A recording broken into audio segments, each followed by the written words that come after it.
During my time as a counselor, I realized that traditional counseling fell short for much of my clientele. I could provide them with 6 to 12 one-sided goal-driven sessions, no more than 50 minutes each, but it was considered unethical to give any more than that. What so many of them needed, however, was a listening ear with no time limits, no agendas, and no endgames. Last summer, while working at Forgotten Voices, I was introduced to Michael and Tom and someone to tell it to.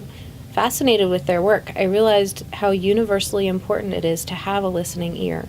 If I'd had access to compassionate listening during my college years, when I suffered the death of my father, brother, and grandfather within 11 months of each other, my struggles with faith, with depression, and with thoughts of suicide would have been so much less acute.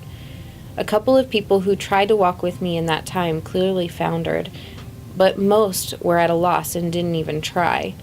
Following God's call, I left my position at Forgotten Voices so that I could focus more fully as a volunteer for someone to tell it to. Together with Michael and Tom, we dream of what it would look like for me to be employed full-time as the director of listening. I could help them with writing and speaking, with developing training materials for more compassionate listeners, with hiring, training, and supervising the listening staff, and I could be a listener myself, providing for others what I wish I'd had during the most difficult time of my life. As I've begun to work alongside Michael and Tom, I've become convinced that the compassionate presence they personify will become a movement countering the individualistic culture of our society. By modeling a healthy listening relationship to one person, we teach them how to do the same for those closest to them, and so on.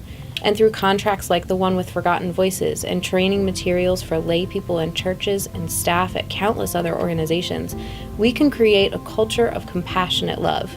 We are so grateful for your generosity and faithful prayer support. God is changing lives through someone to tell it to, and we cannot continue to serve without you.